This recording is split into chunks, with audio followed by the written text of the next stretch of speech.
Good night, fellow punchers. The clock on the wall is 25 minutes past 10 on whatever night of the week it is, back with a few for tomorrow. Out of the traps early this morning before 7, gone at 25 past 7, headed for Sligo for a checkup with the consultant, the neurologist. And traffic brutal going into the roundabout at Sligo. There was, went on the map, the GMS, and it said 21-minute delay. You should get there by 8:40, 8:45. Didn't get there until 5 to 9. 5 past when I got into where I check in, and there was only, I was called immediately. I was an hour and a half with them, um, going through everything again, this, that, and the other. It's, I don't know, did they be testing your mind, testing your memory, testing your, see, fibbing or what? Relate the whole story the last, since 2012 nearly again, when I got that first. So I told them about the itchiness in my head and on my forehead and whatever. So they're draining me off them tablets and they put me on another one and whatever after 3 weeks. But she wanted to drum three of them into me 3 times a day, and I said, "Is there no chance you could do it twice a day?" I said, "For fear of drowsiness if I'm driving the bus in the middle of the day." Good point, she said. So you'd have to be thinking as well as them thinking. I was actually going through the prescription, or they were going through it with me when the phone rang, and I just was going to shut it off or down the volume, but I seen a call coming from Peter Fahy, and I said, "Sorry, folks, I got to take this." So he told me then that Astelia just was quieting herself this morning and that she's a good grubber, meaning she eats plenty. I must see what she ate a bit of custard, and that there was a bit left in the pot this morning. It wasn't licked clean. So he just said he couldn't say with confidence that she'd run to her merits, so it might be better not run her. And I agreed. He'd done bloods, and he rang me again in the afternoon. Then, well, I rang him back first, 1 o'clock in Boyle before I had the dinner, just to say, for fear he might think I was short with him. I said I was with the doctors at the time. I done the listening rather than ask questions. So done the bloods. The bloods showed that her protein levels were reversed, meaning like if you were driving a bus and you put too much oil into it, that rather than blowing the engine, that the bus they will take its precautions and just drive at a certain speed. Horse, when there's something amiss, grows too many protein, just to make sure that everything is right. Um, that's my explanation of it. I could be as far out as a lighthouse, but that's what I gleaned from his you telling me today. That's the comparison that came into mind straight away. So the blood test again in 5 days. She's fine. She continue her training routine, and we'll just see what happens next. We don't know, but there's a few options. Um, so everything honky dory. We had, oh yeah, that was the non-runner. The horse that I spoke about last night, the best handicapped horse in the race, was gambled on big time all day. I think went off 7-4. Grand's boy. Um, it just got up on the line. It's hard to know how we'd have figured in that race because with the draw, with the gaps have come, which have got a good position from the stalls, we'll never know at this point. We had, who was first up? Oh, Tears of Endearment. That looked like it was in trouble, but it's gutsy and made it a test to slam it. I thought it might lead or be closer to the lead. The one that was in second there, Fairy Glynn, thinks it's racing that hasn't ran for a while. But we were a bit classier and set up the double grand with Sorrentino, who drifted out to 7-4. I couldn't get over it because I was saying to a man today, I thought that should be odds on. I normally don't give a nap double, but I was so confident of the two of them last night. two of them won anyway. Doing the 15 to 8, 7 to 4, it should be nearly a 7 to 1 double, and I think it was just over 5 to 1 on the SPs. So, and then Station X ran as I expected, but just tired out, unlucky not to get a place. Um, Sometimes I don't go near the second run after a layoff, leave it to the third. That'll improve again. And so will Lord Bertie. He needs 7 furlongs. Came there tanking. And Woven, who had proved a good finisher in the Silver Cup, showed the best finishing kick today. I actually done Tricast combination to finish first, third, and fourth. I discounted the one that was second. I can't remember what it was. Anyway, it's not that, but this. Tomorrow, we have the Persian War novices hurl, a grade 2, Chepstow. A lot of people say the national hunt season kicks off when Chepstow kicks in. Queensberry Boy is the fav. I'm going to take him on each way with a horse. And I normally wouldn't touch this only for there's a bit of fitness to the side of Stick to the Plan. First run for Ollie Murphy after leaving Chris Farrell, Wexford man. Um, this has stamina plenty.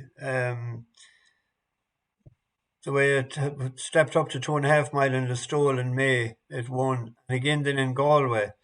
The distance wasn't far enough, but with the uphill finish, he was sort of impressive, I thought. That's him at the back of the pack in black.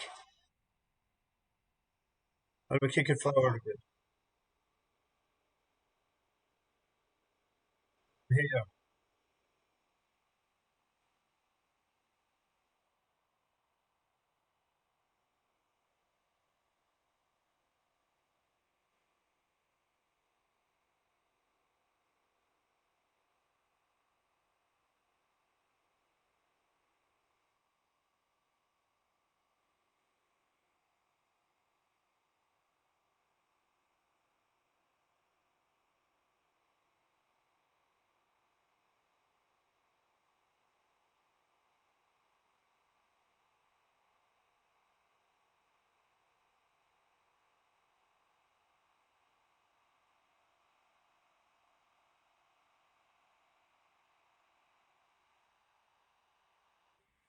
It's impressive enough.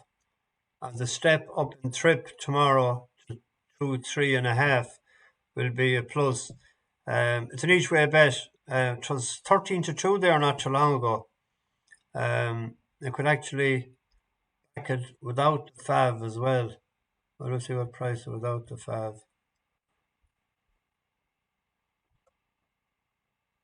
130 without the favourite. The other ones you have to trust that their fitness is okay, but we know that this is, and it could improve for the improve or the change of yards from a smaller yard in Ireland to a bigger yard. We don't know when it went over. We don't know what homework it has done. Taking a gamble. That's why it's called gambling. Before going to the next race, a shout out to a few newcomers on the bus. John O'Dwyer in Sask in Canada. You're very welcome and thanks for tuning in. Harry Rowlands, Alan Scott, Les O'Connor, Katrina Porte, Des Fellows, and Kieran McManus. That's Kieran with a C as opposed to a K. Just a good footballer play for Offaly one time, Kieran McManus. He was a good fetcher of the ball, a good tough man. On to Newmarket. We have now there's a race that tying in the forum. I was looking at forum there the last couple of hours. This could either be right, well, it'd be either right or wrong, one or the other. But I took a race in Sandown. Uh, I took two out of it. And this the race, tis. This is Yabher, and this is the other one to watch.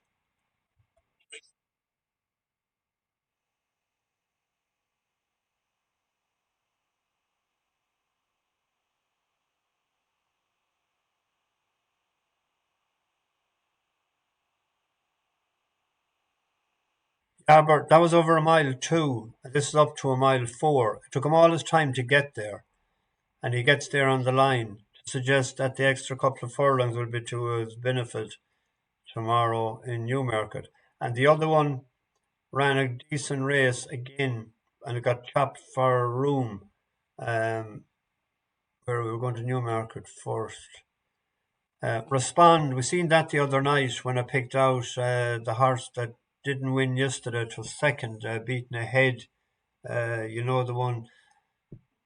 Danger Man went out in front a couple of times, stepping up the trip for the first time. I'm just thinking Yabher each way. They're paying four places. Is would you be hoping that it'd be a safer bet? We backed Daiquiri Bay the last time, but he was a bit disappointing. The ground wouldn't have been to his liking, but he's carrying top weight. We'll go with Yabher, Tom Mark 1 for Mr. Haggis. And the other one then is this race here, Jupiter Ammon. Um, it was second the last time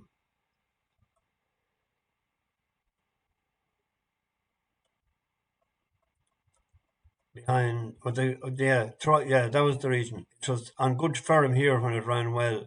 And it didn't stay at this distance, and the too heavy ground wouldn't outings there wouldn't have been to its total liking. So there's the dead eight and that each way bet as well. So there's three. What many was in the first race? Eight. They like something that'll pull out. They'll be okay. They like something that'll pull out one in each race and make it seven. Hopefully not. On to Newmarket is what happened there. Don't know. On to Newmarket, another each way bet as well tomorrow. A horse that done us a good turn last September was Skellet. I'm keen riding tomorrow.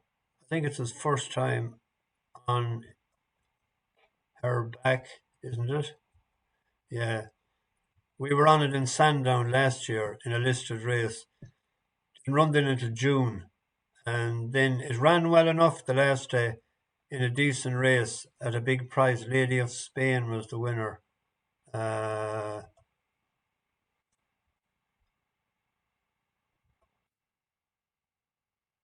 That's it with the green hat back here. Get into a bit of bother and could round about this way. That was over a mile. Back here. A long way back. It still finishes third. Funny knee action. Runs on like that's a decent horse, Lady of Spain. Plugs on there sort of willingly. The step up in trip, you'd imagine, should help. An each way bet as well. It's a 4-year-old. There's two 3-year-olds at the top of the market. There's San Gazelle and Falkira. Falkira wasn't seen since running in the Coronation Stakes, wasn't it? And San Gazelle, Oisin. One more outsider. Each way bet. There's 22. They're paying six out of these bookies, I think.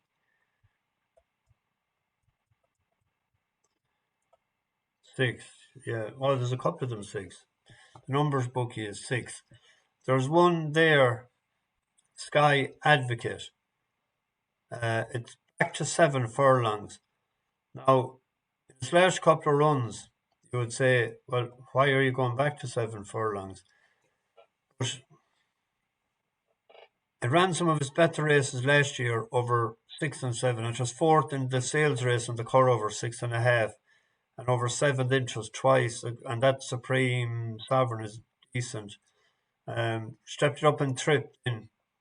Got into a bit of bother here and ran on over a mile, good soft the last time. Trying it, it's coming to the end of the year. Handbrake will be off. Maybe they'd let it out in front or do something with it. So just look at it's just a shot.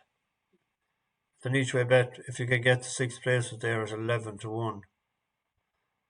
So, Sinead, I get this into the oven now. It is 22:11. Dash the bookies over and out.